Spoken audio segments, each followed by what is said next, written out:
नमो अरिहन्ताणं नमो सिद्धाणं नमो आयर्याणं नमो वज्रायाणं नमो लोहे सर्वसाहुणम्।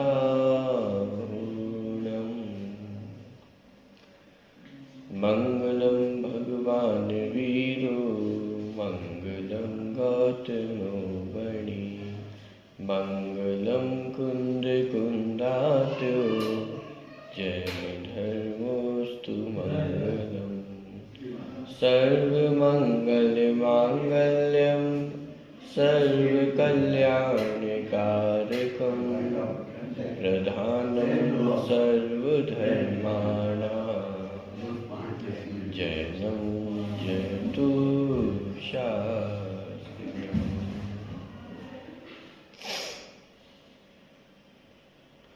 मोक्षमार्गस्य नेतारं भीतारं कर्मभूभृतां ज्ञातारं विश्वतत्त्वानां वन्दे तद्गुणलब्धये।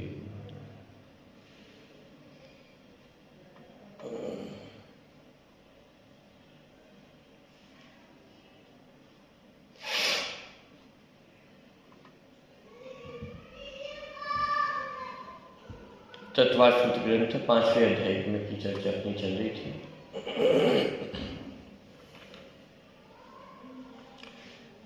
उद्गल परमाणु में बंध प्रक्रिया के पश्चात द्रव्य का क्या लक्षण है, ये सूत्र अपने को प्रारंभ करना है। 38वें नंबर का सूत्र है, पृष्ठ क्रमांक 234 पे।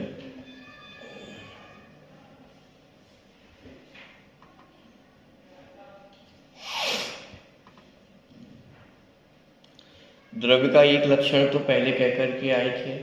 क्या लक्षण कहा था पहले?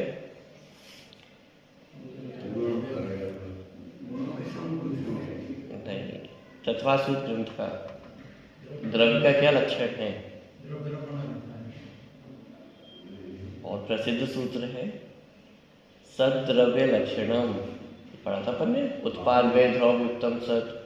तो सत किसे सत्य कहाँ से आया था? सद्द्रव्य लक्षण की सत्ता होना, ये द्रव्य का लक्षण। फिर सत्ता पे विस्तार हुआ था कि उत्पाद वै द्रव्य उत्तम सत की, उत्पाद वै और द्रव्य की उत्तता को सत कहते हैं। देखिए अब यहाँ पे एक दूसरा लक्षण द्रव्य का बताया जा रहा है। इसी अध्याय के 29 और 30वें सूत्र में द्रव्य का लक्षण बताया गया है। अब द्रव्य के लक्षण को प्रकारांतर से स्पष्ट करते हैं। 38वें नंबर का सूत्र, गुण पर्यायवत द्रव्यम। गुण पर्यायवत द्रव्यम, यहाँ द्रव्य की परिभाषा दी। गुण और पर्याय वाला द्रव्य होता है, माने जो गुण और पर्यायों से युक्त हो उसे द्रव्य कहते हैं। ठीक, तो अब प्रश्न खड़ा हुआ, ये गुण और पर्याय किसे कहते हैं? हालांकि इसकी परिभाषा आगे आने ही वाली है, गुण किसे कहते हैं और पर्याय किसे कहते हैं, इसलिए उसके ज़्यादा विस्तार में नहीं जाएंगे। लेकिन मूल जो टीका में विचार किया गया वो इस बात पे विचार किया गया कि आप द्रव्य को गुण और पर्याय वाला कह रहे हो, तो ये तो भिन्न भिन्न चीज़ें हो गई हैं। माने एक वस्तु में कम से कम दो चीज़ें तो हो ही गई हैं कि द्रव्य में क्या पाया जाता है, कि गुण पाए जाते हैं और पर्याय पाए जाते हैं। तो ये तो परस्पर इन दोनों में भिन्नता हो गई है। तो द्रव्य एक है कि अनेक है, अनेक प्रकार की ऊहापोह वहाँ पे की गई है। और चूंकि यहाँ पे गुण और पर्याय को अलग से स्पष्ट करना अभीष्ट है, तो वहाँ एक आगे कथनचित जो द्रव्य है वह कैसा है? भिन्न रूप है। भिन्न रूप है माने उसमें द्रव्य, गुण और पर्याय ये तीनों चीज़ें अलग अलग रूप से पाई जाती हैं। जब जैसे समय सारणी ग्रंथ में अभी अपन निश्चय नहीं की मुख्यता से कथन पढ़ते हैं, तो वहाँ पे उनमें एकत्व दिखाया जाता है कि गुण, पर्याय और द्रव्य ये सब वास्तव में कैसे हैं? एक ही है, अलग अलग नहीं है। ज्ञान दर्शन चारित्र ये सब आत्मा ही है, आत्मा के अतिरिक्त ये और कुछ भी नहीं है। तो वहाँ क्या तर्क दिया?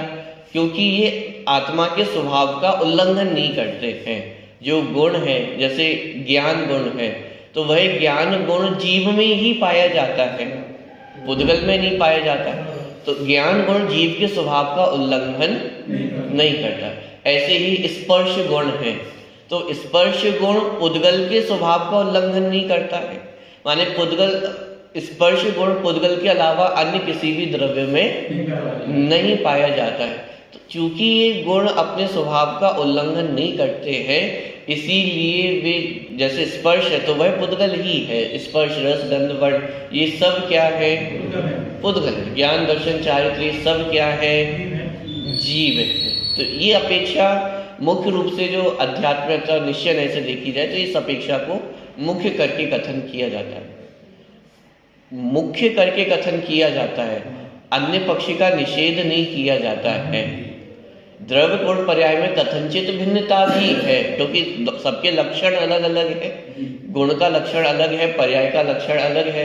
गुण का लक्षण नित्य रहना है, पर्याय का लक्षण अनित्यता है। तो दोनों में लक्षण भिन्नता तो पाई जा रही है, तो उतनी कथनचित भिन्नता भी उसमें स्वीकार की जाती है। माने द्रव्य गुण पर्याय में कथनचित भिन्नता भी है और कथनचित अभिन्नता भी है। और यह इस बात को सिद्ध किया कि भी कथनचित भिन्नता किस प्रकार से उनमें पाई जाती है। एक तर्क अच्छा दिया कि यदि इनको सर्वथा अभिन्न ही माना जाएगा तो फिर ये तीन चीजें खड़ी ही नहीं होंगी। यदि द्रव्य गुण पर्याय इन तीनों को सर्वथा अभिन्न माना जाए, सर्वथा एक माना जाए, तो फिर ये तीन चीजें ही नहीं होंगी, क्योंकि तीन तभी बनता है जब भेद हो, भिन्नता हो। भाई चीजें भिन्न भिन्न हो तब तो ये कहा जा सकता है कि ये चीजें दो हैं अथवा तीन हैं। दो या तीन कब कहा जा सकता है, जब पहला दूसरे से भिन्न हो, दूसरा पहले और तीसरे से भिन्न हो, तब तो ये कहा जा सकता है कि ये तीन चीजें हैं। यदि ये तीनों ही एक समान ही हो, एक ही हो, तो फिर इनमें भिन्नता होना पॉसिबल नहीं है, तब इनको तीन कहना संभव नहीं है। उसी प्रकार यदि द्रव्य गुण पर्याय को सर्वथा अभिन्न मान लिया जाएगा तो फिर या तो द्रव्य ही कहो, या गुण ही कहो, या पर्याय ही कहो, ये तीन चीजें कहना संभव नहीं होंगी। लेकिन वास्तव में द्रव्य गुण और पर्याय तीन चीजें अलग अलग कथन किए जाते हैं, तो इस अपेक्षा से उनमें कथनचित भिन्नता भी पाई जाती है। कथनचित अभिन्नता की अलग अपेक्षा है, कथनचित भिन्नता की अलग अपेक्षा, क्योंकि नाम है, लक्षण है, ये सब अलग अलग पाए जाते हैं, इसीलिए इनमें भिन्नता भी पाई जाती है।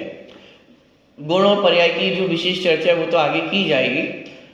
गुण और पर्याय की जो यहाँ पे एक परिभाषा थी, बहुत छोटी परिभाषा टीका में, ये गुण और पर्याय किसे कहते हैं, तो अन्वयी को गुण और व्यतिरेक को पर्याय कहते हैं। माने क्या,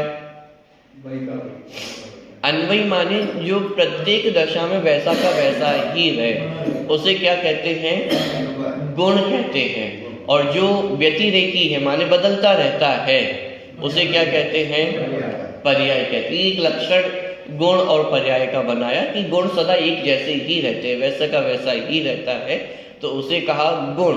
और व्यतिरेकी सो पर्याय, माने जैसे जीव का गुण ज्ञान गुण है, तो वो ज्ञान गुण सदा वैसा का वैसा ही रहेगा। हाँ, लेकिन उसकी जब पर्यायों को देखने जाएंगे तो उसमें परिवर्तन दिखाई देगा। मति ज्ञान है, श्रुत ज्ञान है, अवधि ज्ञान है, मन पर्याय ज्ञान है, केवल ज्ञान है, उसमें परिवर्तन होता हुआ दिखाई देगा। लेकिन जब गुण की तरफ से देखते हैं तो गुण तो वैसा का वैसा ही है, ज्ञान गुण ही है। ऐसा नहीं कि मति ज्ञान के लिए मति ज्ञान नाम का गुण कोई अलग हो, श्रुत ज्ञान के लिए श्रुत ज्ञान नाम का गुण कोई अलग हो। एक ही गुण है, एक ही गुण की सारी अवस्थाएं हैं, मति ज्ञान से लेकर के केवल ज्ञान तक एक ही गुण है, ज्ञान गुण। तो अन्वयी सो गुण और व्यतिरेकी सो पर्याय। अन्वयी माने जो सदा एक जैसा बना रहे उसे गुण कहते हैं, और व्यतिरेकी माने जो सदा एक जैसा नहीं रहता, जिसमें परिवर्तन होता रहता है, उसे पर्याय कहते हैं। तो इस प्रकार की परिभाषा यहाँ पे दी गई है। अनुशीलन से इसको थोड़ा सा पढ़ते हैं और फिर अगले सूत्र की ओर आगे बढ़ेंगे। अनुशीलन में जो हम सामान्यतः परिभाषा पढ़ते हैं गुण की, वो परिभाषा यहाँ पे भी दी है। जो द्रव्य के संपूर्ण भागों अर्थात प्रदेशों और उसकी संपूर्ण अवस्थाओं अर्थात पर्यायों में रहते हैं, उन्हें गुण कहते हैं। जैसे ज्ञान आत्मा का गुण है, वह आत्मा के समस्त अर्थात असंख्यात प्रदेशों और निगोद से लेकर मोक्ष तक की समस्त पर्यायों में पाया जाता है। स्पर्श रस गंध और वर्ण पुद्गल द्रव्य के गुण हैं, वे पुद्गल के प्रदेशों और पर्यायों में पाए जाते हैं। द्रव्य या गुणों के परिणमन को पर्याय कहते हैं। प्रत्येक द्रव्य के प्रत्येक गुण की प्रति समय एक पर्याय होती है। इस प्रकार द्रव्य में गुण तो एक साथ होते हैं और पर्याय क्रमशः होती है। यही कारण है कि गुणों को अन्वयी और पर्यायों को व्यतिरेकी कहा जाता है। इसमें एक और चर्चा आती है, जैसे गुण और पर्याय के एक नाम और पाए जाते हैं, माने गुणों को भी पर्याय के रूप में कथन किया जाता है। इसे कहा जाता है सहभावी पर्याय और क्रमभावी पर्याय। शब्द सुने आपने? प्रवचन सार जी आपका चल रहा है सुबह तो रात्रि काल में, तो वहां पे भी शब्द बहुत आएंगे, सहभावी पर्याय और क्रमभावी पर्याय। क्या तात्पर्य है इनका? जहां क्रम भावी पर्याय कहते हैं वहां पर्याय का मतलब पर्याय ही है, जैसे हम पर्याय समझते हैं, गुणों के परिणमन को पर्याय कहते हैं, जो बदलने वाली है। क्रम भावी पर्याय माने जो पर्याय जिसे हम समझते हैं। सहभावी पर्याय मतलब गुणों को ही सहभावी पर्याय कहा जाता है। अभी अंतर क्या है क्रम भावी और सहभावी? मतलब क्रम भावी पर्याय मतलब जो क्रम से उत्पन्न होती है।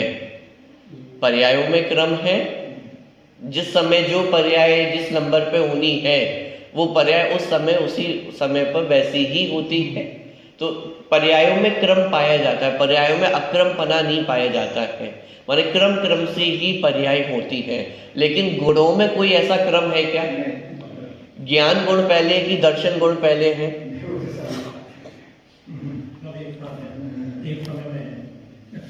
बोलते तो है सम्यक दर्शन सम्यक ज्ञान और सम्यक चारित्र, तो एक क्रम हुआ ना। पहले सम्यक दर्शन है, फिर सम्यक ज्ञान है और फिर सम्यक चारित्र है।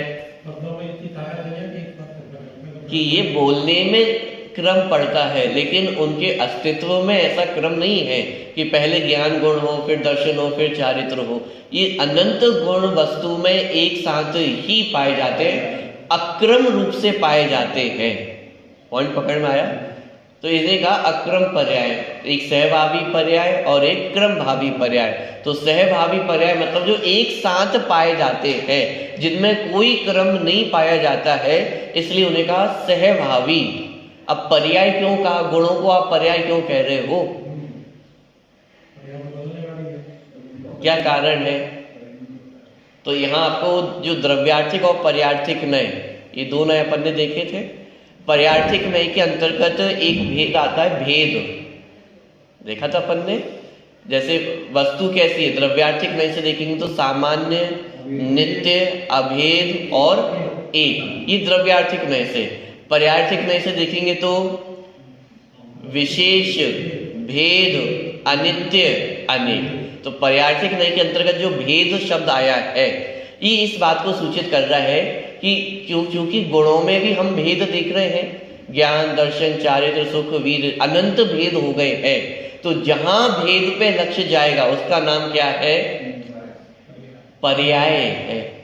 पॉइंट पकड़ में आ रहा है? इसलिए गुणों को पर्याय भी कहा जाता है, लेकिन वहां पर्याय में अंतर किया, सहभावी पर्याय और क्रम भावी पर्याय। गुणों को सहभावी पर्याय कहा जाता है और जो पर्याय है उसे तो क्रम भावी पर्याय कहा जाता है।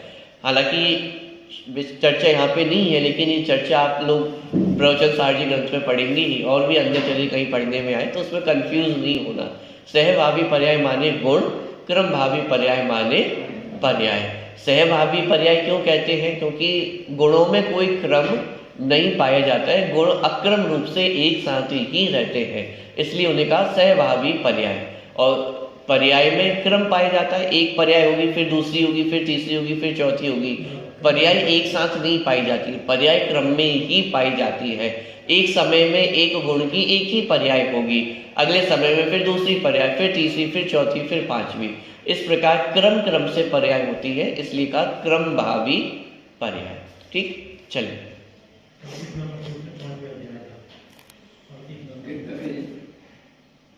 दो 234 38वां सूत्र है 5वें अध्याय का।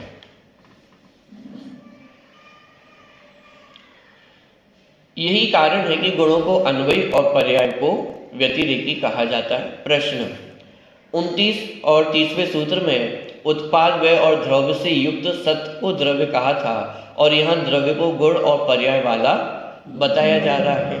उत्तर, द्रव्य की युक्त दोनों परिभाषाओं में कोई विशेष अंतर नहीं है, क्योंकि पर्याय उत्पाद व्यय रूप होती हैं और गुण द्रव्य रूप होते हैं। इसलिए चाहे द्रव्य को गुण पर्यायवान कहें, चाहे उत्पाद व्यय द्रव्य रूप सत्य वाला कहें, एक ही बात है। क्योंकि वहां पे उत्पाद व्यय द्रव्य युक्तम सत्य कहा था, तो सत्य माने द्रव्य, सद्रव्य लक्षणम, तो द्रव्य को उत्पाद व्यय द्रव्य से युक्त कहा। और यहाँ पे कहा जा रहा है कि वो द्रव्य कैसा होता है, गुण और पर्यायों से युक्त होता है।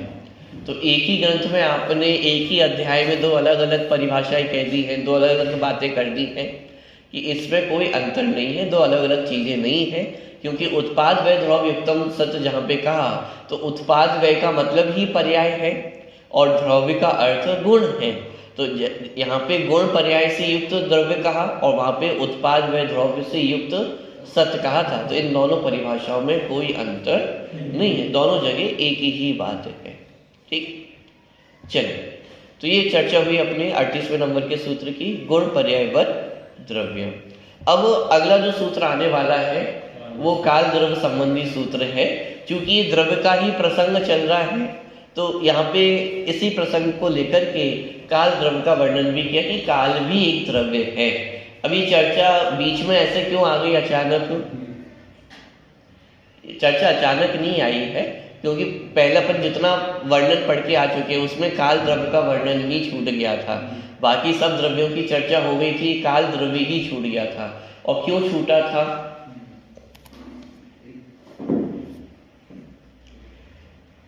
काल द्रव्य की चर्चा पहले क्यों छूट गई थी? क्योंकि वहां बाकी द्रव्यों को एक कैटेगरी में डिवाइड कर दिया था, कायवान, पंचास्ती कायपन पढ़ते हैं। तो ये 5 द्रव्यों को एक क्लब माने एक कैटेगरी में उनको रख लिया था कि अस्थि काय की कैटेगरी में। अब उस अस्थि काय की कैटेगरी में काल द्रव्य नहीं आ सकता था, तो उन अस्थि काय की कैटेगरी को बना करके फिर उनका पूरा वर्णन एक साथ किया गया था। अब चूंकि उसमें काल द्रव्य नहीं आ सकता था, तो अब जाकर के उस काल द्रव्य की चर्चा कर रहे हैं कि जैसे पहले 5 द्रव्यों की चर्चा करके आ चुके हैं, जीव, पुद्गल, धर्म, अधर्म, आकाश, ये 5 द्रव्य कैसे हैं? द्रव्य है।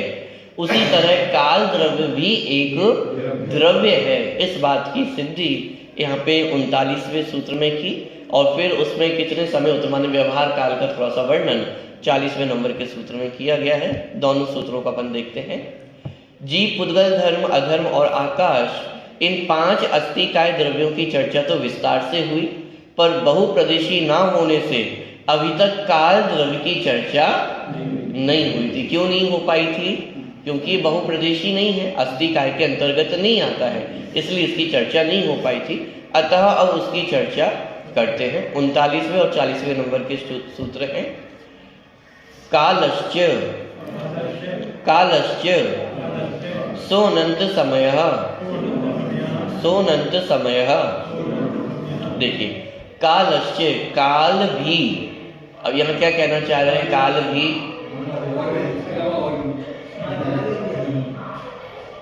काल भी कहकर के कहना चाह रहे हैं कि ये जो द्रव्य का प्रकरण चल रहा है ना, जो अभी पढ़ के आए, गुण पर्यायवत द्रव्यम, तो यहाँ पे कालश्च कहकर के कह रहे हैं कि काल भी द्रव्य है।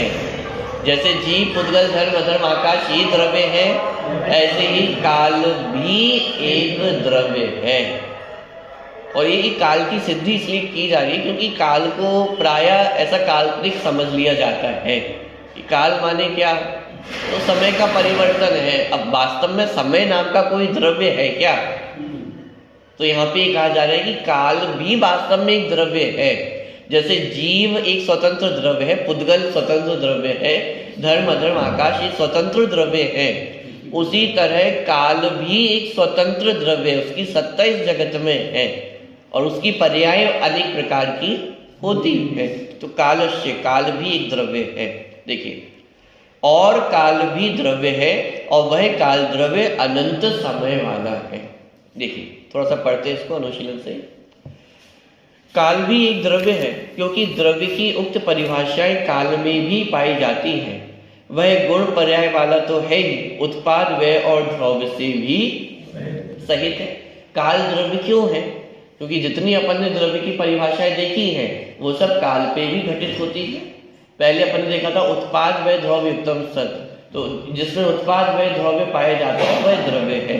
तो काल में उत्पाद व्यय भी पाया जाता है और वह सदा ध्रुव रूप से विद्यमान भी रहता है, तो इसलिए उसमें उसको द्रव्य संज्ञा देना उचित है। साथ ही साथ उसमें गुण पर्याय भी पाए जाते हैं।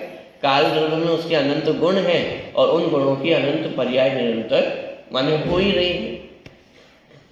काल द्रव्य में अस्तित्व, वस्तुत्व, द्रव्यत्व, प्रमेयत्व, अग्र लघुत्व और प्रदेशत्वादि सामान्य गुण और वर्तना हेतुत्व विशेष गुण है, अतः वह गुण वाला है और निरंतर परिवर्तनशील होने से पर्याय भी उसके है। उसका अस्तित्व है पर बहुप्रदेशी नहीं होने से वह कायवान नहीं है। काल द्रव्य एक प्रदेशी है अतः उसे अप्रदेशी भी कहा जाता है। काल द्रव्य एक दो नहीं असंख्य है। जितने लोकाकाश के प्रदेश हैं उतने ही काल द्रव्य हैं। लोकाकाश के एक एक प्रदेश पर एक एक कालाणु द्रव्य मणियों की भांति कथित है।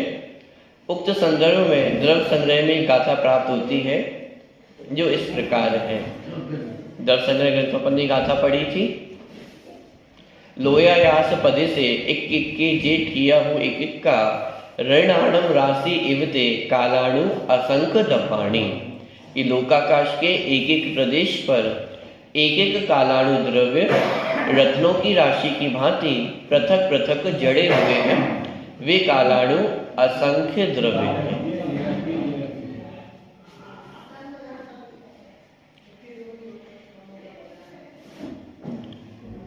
अब 40वें नंबर के सूत्र की व्याख्या। वह काल द्रव्य अनंत समय वाला है। वर्तमान का एक समय, भूतकाल के अनंत समय और उससे भी अनंत गुण भविष्य के समय, इस प्रकार वह काल द्रव्य अनंत समय वाला है। ये समय कहकर के उसकी पर्यायों की ओर लक्ष्य कराया कि उस काल द्रव्य के कितने समय पाए जाते हैं? अनंत समय पाए जाते हैं।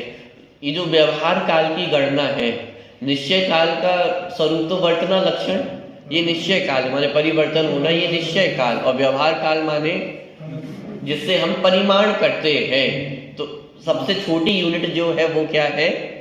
समय है। अब समयों को जोड़ करके आवली बनती है, फिर धीरे धीरे करके हम घड़े घंटी आदि तक पहुंचते हैं, फिर वर्ष बन जाते हैं। माने ये सब व्यवहार काल का ही परिणमन है। तो व्यवहार काल की जो सबसे छोटी यूनिट है उसे क्या कहते हैं? समय कहते हैं। तो प्रश्न खड़ा हुआ समय कितने होते हैं? तो उसका समाधान दिया सो अनंत समय, कि अनंत समय होते हैं। भूतकाल के समय कितने हैं? अनंत है। और भविष्य काल के समय कितने हैं? वो भी अनंत है। लेकिन भूतकाल से अनंत गुणा समय भविष्य काल के है। ये थोड़ा सा माने है तो दोनों ही अनंत, भूतकाल भी अनंत है, अनंत समय है, और भविष्य में भी अनंत समय है। लेकिन अनंत का भी ज्ञान कराने के लिए भूतकाल से भी अनंत गुना समय किसमें है? भविष्य काल में होते हैं। माने अनंत में भी अनंत गुना किया जाए तो भविष्य काल के समय हमें प्राप्त होते हैं। तो वही चर्चा यहाँ पे थी। वर्तमान का एक समय, माने वर्तमान कितने समय का होता है? वर्तमान एक समय का है। भूतकाल, भूतकाल के अनंत समय, ठीक है, और उससे भी अनंत गुणे, किससे? भूतकाल के जो अनंत समय है उससे भी अनंत गुणे समय वह भविष्य के समय। इस प्रकार वह काल द्रव्य अनंत समय वाला है। ठीक है, तो इस प्रकार ये काल द्रव्य की चर्चा यहाँ पे हुई। मुख्य रूप से यहाँ पे इतना कहा गया है कि काल भी एक द्रव्य है, क्योंकि काल में भी गुण पर्याय पाई जाती है, उसमें भी उत्पाद व्यय द्रव्य होता है, इसलिए काल भी एक द्रव्य है।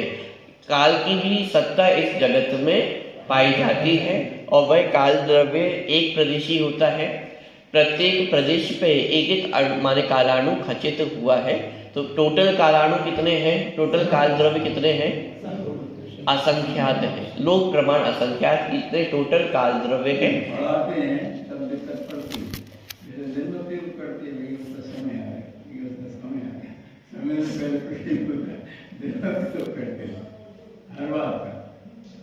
तो व्यवहार काल के रूप में वह समय प्रयोग होता ही है।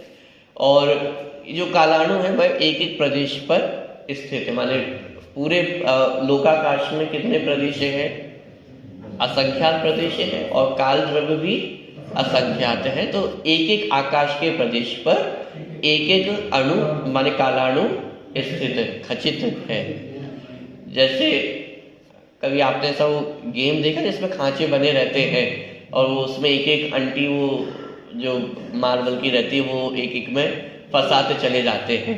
और इसी प्रकार की कुछ आप रचना समझ सकते हैं कि एक एक काल, एक एक प्रदेश पर एक एक जो कालाणु है वह खचित होता है।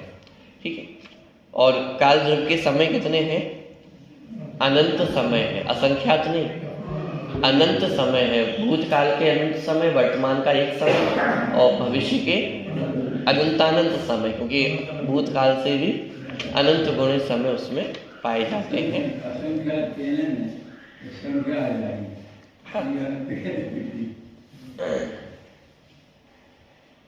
इसका ऐसे भी भेद किया जाता है। अनंत माने संख्यात माने जो मति शुद्ध ज्ञान का विषय हो, असंख्यात माने जो अवधि ज्ञान और मना प्रज्ञान का विषय, लेकिन अनंत वह केवल ज्ञान का ही विषय होता है। तो इस प्रकार से भी संख्यात, असंख्यात और अनंत का भेद पड़ता है। चलो 38वें सूत्र में द्रव्य को गुण पर्याय वाला कहा था, अतः गुण पर्याय का स्वरूप स्पष्ट करते हैं। यहाँ गुण और पर्याय इन दोनों की परिभाषा एक एक सूत्र में दी है। 41वें सूत्र में गुण की परिभाषा और 42वें सूत्र में पर्याय की परिभाषा, दोनों ही सूत्रों को अपन एक साथ ले लेते हैं। पहले 41वें नंबर का सूत्र, द्रव्याश्रया निर्गुणा गुणः, द्रव्याश्रया निर्गुणा गुणः। 42वें नंबर का सूत्र, तद्भावः परिणामः, तद्भावः परिणामः। देखिए यहाँ पे गुण और पर्यायों की परिभाषा दी। सबसे पहले गुण किसे कहते हैं, द्रव्याश्रय निर्गुणा गुणः, कि जो द्रव्य के आश्रय से रहता है और जो निर्गुण होता है उसे गुण कहते हैं।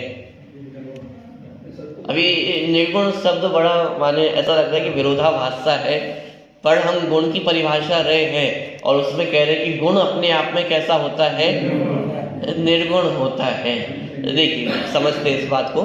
सबसे पहले द्रव्याश्रय, ये जो गुण है वे किसके आश्रय से रहते हैं, द्रव्य के आश्रय से रहते हैं। जब हम ये आश्रय शब्द पढ़ते हैं तो थोड़ा सा एक ऐसी छवि हमारे मन में बनती है कि जैसे बच्चे किसके आश्रय से रहते हैं, माता पिता के आश्रय से रहते हैं, कमजोर बलवान के आश्रय से रहता है। तो ऐसी कुछ छवि आश्रय शब्द पढ़ करके हमें ख्याल में आती है, हाँ, कि असहाय टाइप के हो गए हैं। लेकिन ऐसा अर्थ यहाँ पे आश्रय का नहीं है। गुण द्रव्य के आश्रय से रहते हैं, लेकिन ये आश्रय ऐसा आश्रय नहीं है कि जैसे बच्चों को माता पिता की आवश्यकता होती तो बच्चे माता पिता के आश्रय से रहते हैं, ऐसा आश्रय यहाँ पे नहीं है। यह आश्रय शब्द का अर्थ है आधार आधेय, माने द्रव्य आधार है और उस आधार से रहने वाले वो कौन है, गुण है, उन्हें आधेय कहा जाता है। तो मात्र आधार आधेय संबंध के कारण यहाँ पे कहा कि द्रव्य आश्रय, कि जो द्रव्य के आश्रय से रहते हैं। लेकिन इसका मतलब ये नहीं है कि द्रव्य बलवान हो गया और गुण कुछ कमजोर हो, ऐसा भेद नहीं है। तो यहाँ पे आश्रय का अर्थ बलवान और कमजोर बना नहीं है, सत्ता दोनों की ही बराबर है। द्रव्य और गुण इनमें कोई बड़ा नहीं है, कोई छोटा नहीं है। मात्र आधार आधेय बताने के लिए ये जो गुण है वह किसके आधार से रहते हैं, द्रव्य के आधार से रहते हैं। पूछा जाए कि ज्ञान कहाँ पाया जाता है, भटक रहा होगा कहीं यहाँ वहाँ, कोई भी गुण यहाँ वहाँ भटकता नहीं है। प्रत्येक गुण अपने द्रव्य के आधार से ही पाया जाता है, अपने द्रव्य के आधार से ही रहता है। स्पर्श रस गंध वर्ण कहाँ पाए जाएंगे? मिठास कहाँ पाई जाती है?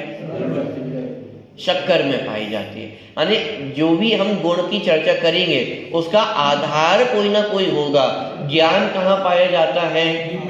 जीव में पाया जाता है। आप कोई भी विशेषता उठा करके देखें, वह विशेषता किसी ना किसी द्रव्य के आधार से ही पाई जाएगी। बिना द्रव्य के आधार से विशेषता नहीं पाई जाती है। इसलिए यहाँ पे कहा द्रव्य आश्रय, कि जो द्रव्य के आश्रय से रहते हैं। तो ये जो अनंत गुण है, माने जैसे जीव के अनंत गुण है, तो वह किसके आश्रय से रहेंगे? जीव के आश्रय से। पुद्गल के अनंत गुण पुद्गल के आश्रय से। धर्म अधर्म आकाश काल, ऐसे प्रत्येक द्रव्य के जो गुण है वह उस द्रव्य के आधार से ही पाए जाते हैं। तो इसलिए यहाँ पे कहा द्रव्य आश्रय, कि गुण कैसे होते हैं? कि द्रव्य आश्रित होते हैं, माने द्रव्य के आधार से रहते हैं। दूसरा विशेषण दिया निर्गुणा। जब ये पूछा जाए कि द्रव्य किसे कहते हैं, तो हम कह सकते हैं कि गुणों के समूह को द्रव्य कहते हैं। लेकिन यदि परिभाषा पूछी जाए गुण किसे कहते हैं, अब यहाँ पे आप ये परिभाषा नहीं बना सकते कि जिसमें इन विशेषताओं के समुदाय को गुण कहते हैं। गुण में बाकी और कोई भेद नहीं है, माने गुण में और कोई दूसरे गुण नहीं पाए जाते। द्रव्य में गुण पाए जाते हैं। द्रव्य किसका नाम है? गुणों के समुदाय का नाम द्रव्य है। जिसमें अनंत गुण पाए जाते हैं उसे द्रव्य कहते हैं। गुण किसे कहते हैं? भाई जिसमें बहुत सारे गुण पाए जाए उसे गुण कहते हैं। ऐसी कोई परिभाषा नहीं बन सकती है। गुण अपने आप में कैसा होता है? निर्गुण होता है, माने किसी भी विशेषताओं को लिए हुए नहीं होता है। इसलिए यहाँ पे कहा निर्गुण। ये द्रव्य के गुण कैसा है? द्रव्य आश्रित है, और अपने आप में कैसा है? निर्गुण होता है, उसमें और कोई विशेषता नहीं पाई जाती है, उसे गुण कहते हैं। देखिए अनुशीलन से इसको थोड़ा सफल पढ़ते हैं। द्रव्य और उसके गुणों में आधार आधेय संबंध है। द्रव्य आधार है और गुण आधेय।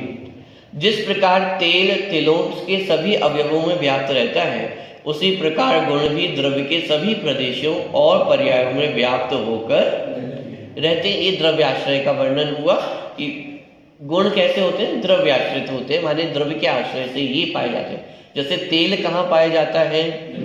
तिल में ही पाया जाता है। उसी तरह गुण द्रव्य में ही पाए जाते हैं।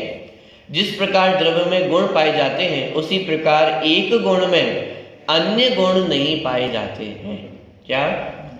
एक द्रव्य में गुण पाए जाते हैं, द्रव्य में अनंत गुण पाए जाते हैं। एक गुण में कितने गुण पाए जाते हैं?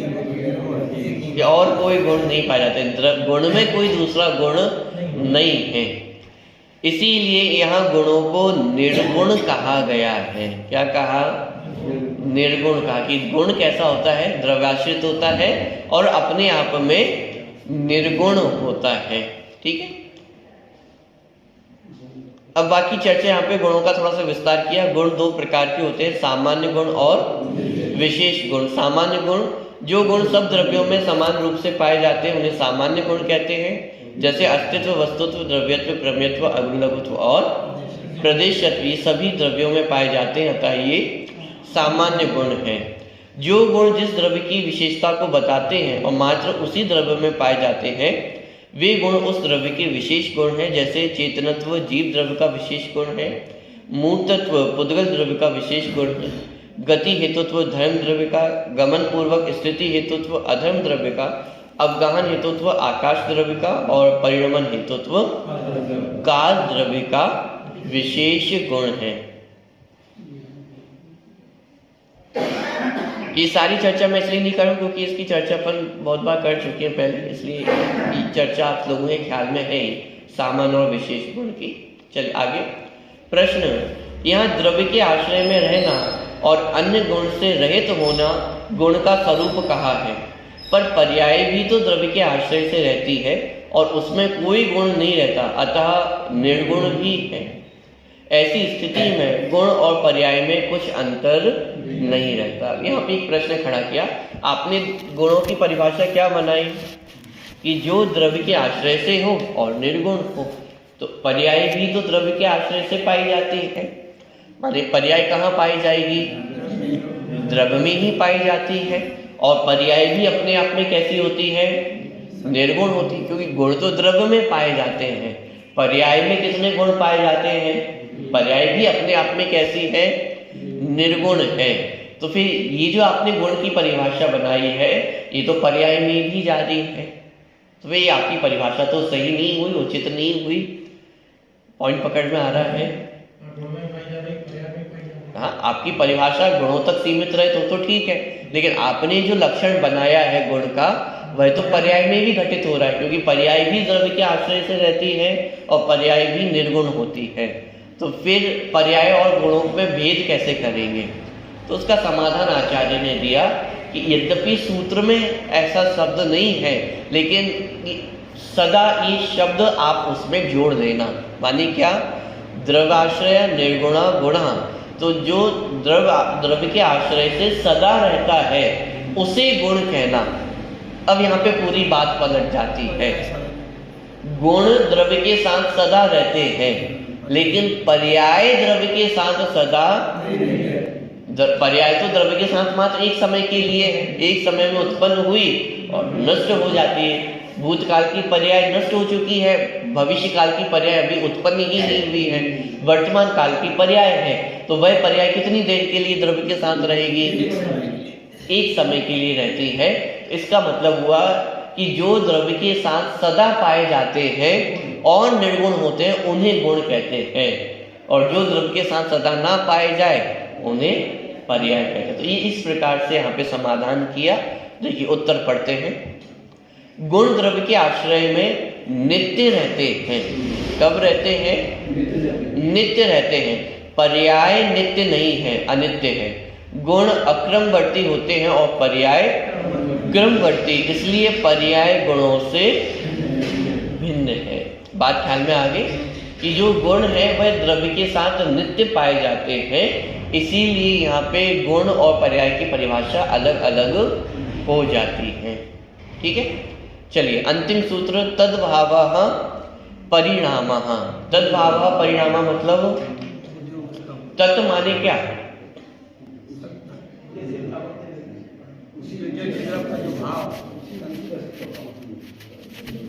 तत् माने सर्वनाम शब्द है। जैसे अपन हिंदी में पढ़ते हैं ना, सर्वनाम किसे कहते हैं? संज्ञा के स्थान पर जिन शब्दों का प्रयोग किया जाता है उन्हें सर्वनाम शब्द कहते हैं। यह वह ये सब सर्वनाम शब्द है। तो तत् भावः परिणामः, ये तत् भी सर्वनाम शब्द है। इसका मतलब ये तत् किसी चीज को बता रहा है। किसके परिणामन को पर्याय कहते हैं? तो ऊपर प्रकरण किसका चल रहा है? गुणों का प्रकरण चल रहा है, और गुणों के समुदाय को क्या कहते हैं? द्रव्य कहते हैं। तो ऊपर जो प्रकरण अपना पूरा द्रव्य का प्रकरण ही चला आ रहा है, तो इसका अर्थ ये निकला कि द्रव्य के परिणामन को ही पर्याय कहते हैं। देखिए परिभाषा, द्रव्य या गुणों का होना अर्थात प्रति समय बदलते रहना परिणाम है। होना, तद्भावः परिणामः, कि द्रव्य का होना मतलब हर समय नया नया हो रहा है, हर समय परिवर्तन हो रहा है, तो इस परिणामन का नाम ही परिणाम है। देखिए अनुशीलन में हालांकि इसकी विशेष चर्चा नहीं की गई है, अंत में भी ज्यादा चर्चा नहीं है, मात्र इतना कहा कि इसलिए गुण की उक्त परिभाषा पर्याय में नहीं रहती है, अतः उक्त कथन में कोई दोष नहीं है। इस प्रकार यहाँ 5वां अध्याय समाप्त होता है। तो अनुशीलन में विशेष चर्चा नहीं की गई है सूत्र की। तद्भावः परिणामः, कि उसके परिणामन को पर्याय कहते हैं। किसके परिणामन को?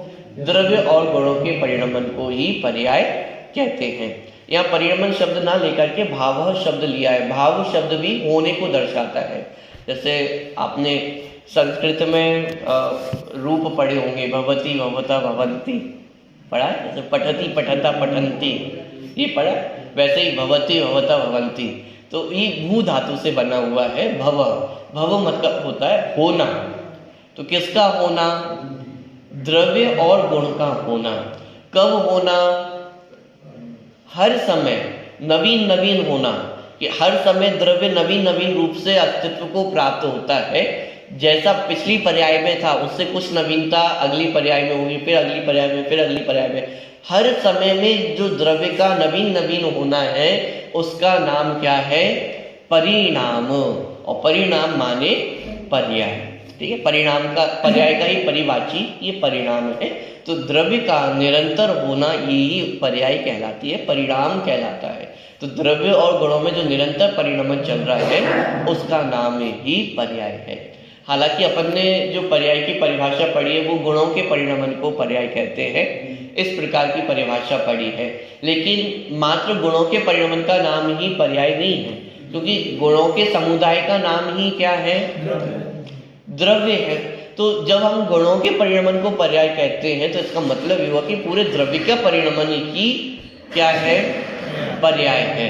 ऐसा नहीं होता है कि मात्र गुण बदल जाए और द्रव्य ना बदले।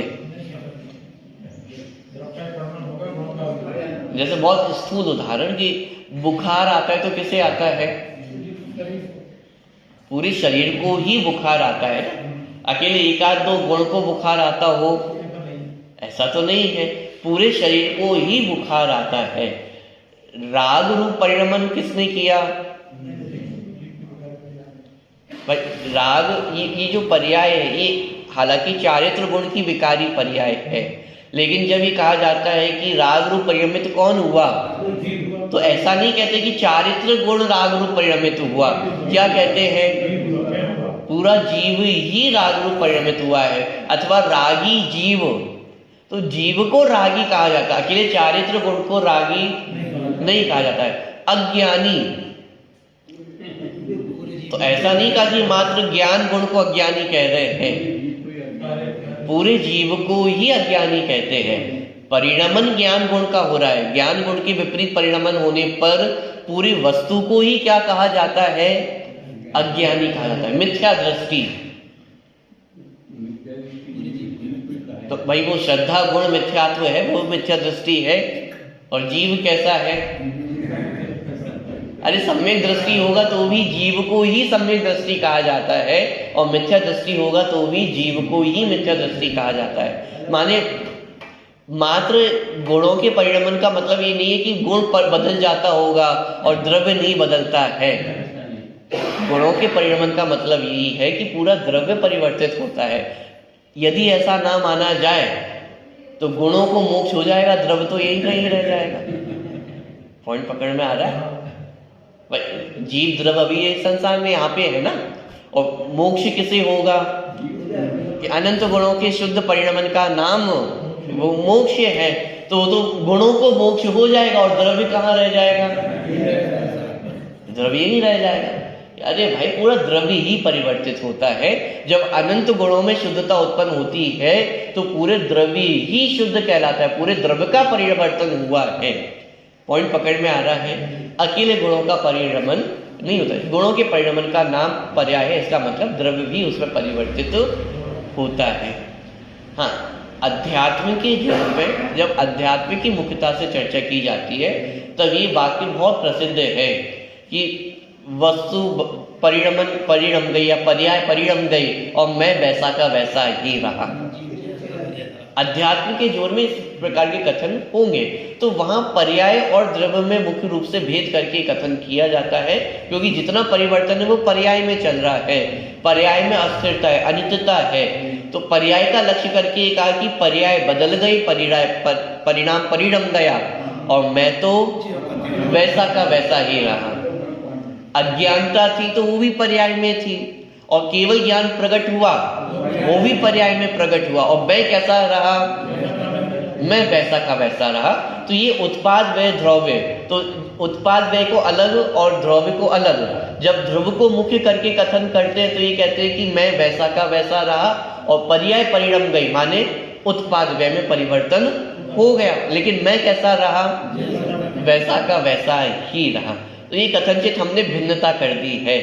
गुण पर्याय माने ये पर्याय अलग है और वो द्रव्य स्वभाव अलग है। लेकिन जब उनमें अभिन्नता की चर्चा अपन देखते हैं, तीनों कैसे हैं वास्तव में अभिन्न है। तो जब गुणों के परिणमन को पर्याय कहा तो वहां पे द्रव्य भी उसमें सम्मिलित हो जाता है। वस्तु व्यवस्था में देखें तो ऐसा नहीं होता है कि गुण परिवर्तित हो जाए और द्रव्य वैसा का वैसा रह जाए, द्रव्य भी परिवर्तित होता है। हाँ, लेकिन द्रव्य के परिवर्तन होने पर भी द्रव्य अपरिवर्तित रहता है, द्रव्य स्वभाव अपरिवर्तित रहता है। यही द्रव्य का अथवा वस्तु का अनेकांत स्वभाव है। नित्य और अनित्यपना, ये वस्तु में एक साथ दोनों धर्म पाए जाते हैं। नित्य होते हुए भी वस्तु अनित्य है और अनित्य होते हुए भी वस्तु कैसी होती है? नित्य होती है। ये वस्तु का अपना अनेकांत स्वभाव है, ये वस्तु का स्वभाव है। बदलकर भी नहीं बदलना और नहीं बदलकर भी बदलना। अब बात बस इतनी है कि जब हम पूरे द्रव्य को बदलने के नजरिए से देखते हैं तो पूरे द्रव्य में ही बदलाव दिखाई देता है, और जब उसी द्रव्य को नहीं बदलने के नजरिए से देखते हैं तो वह पूरा द्रव्य वैसा का वैसा ही दिखाई देता है।